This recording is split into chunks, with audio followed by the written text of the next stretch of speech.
El cap de setmana gran del MAC començava el divendres 19 de maig a les 7 de la vesprada en l'avinguda Gregorio Gea amb l'espectacle The Wolves, a càrrec de la FAM Companyia de Teatre. The Wolves és un espectacle de teatre de carrer itinerant amb música en directe on 4 broques de Wall Street, disfressats amb traje i corbata i angaretes de llops, recorrien els carrers muntats damunt de xanques i ballant al ritme de funky, interactuant a més molt amb el públic que mirava l'espectacle, repartint bitllets falsos o entrant a les botigues de la ciutat. La idea era convertir la via pública en una autèntica jungla de consum, poder, fama y estatus.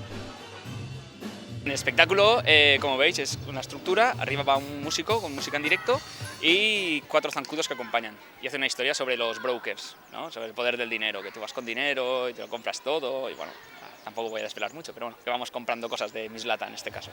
Es un espectáculo también de improvisación y vamos con la gente, con las tiendas, con mobiliario urbano, con lo que nos encontramos. Bueno, a lo mejor al dueño de la tienda que entramos ahí a desbarajustar un poco la tienda no hace mucha gracia, pero al público en general muy bien, funciona muy bien. Este espectáculo es itinerante, en este caso daremos la vuelta por aquí, subimos por Miguel Hernández y acabamos aquí otra vez delante. O sea, hoy hacemos un circuito circular. La FAM Companyia de Teatre va néixer l'any 2013 en la localitat castellonenca de Vila-real i està formada per 5 actors, que eren els que ocupaven el joc dels llops i del músic. Jordi Collado, Xavi Castelló, Alba Blanco, Santi Martínez y Sergio Heredia.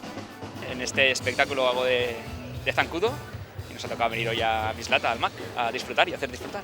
La compañía se llama La FAM y somos de Vila-real. Los componentes, bueno, cada uno es de un sitio, pero bueno, el sitio de reunión está en Vila-real. La FAM llevaremos unos 4 años, empezamos con otro espectáculo de gran formato. Este es el segundo espectáculo y ya está creando otro espectáculo.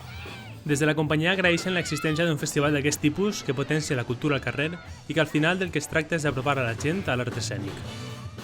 Por supuesto, que nuestro trabajo. No, muy bien, muy bien. Que haya festivales está muy bien porque esto dinamiza lo que son las plazas, dinamiza los pueblos y que eso no pues siempre atrae gente de fuera. Aquesta quinta edició del MAC va començar amb molt bon peu, preludi del que corregué al llarg de tot el cap de setmana, amb una gran afluència de públic acompanyat a més d'un molt bon temps i que va fer que la gent poguera disfrutar d'un gran nombre d'actuacions al carrer.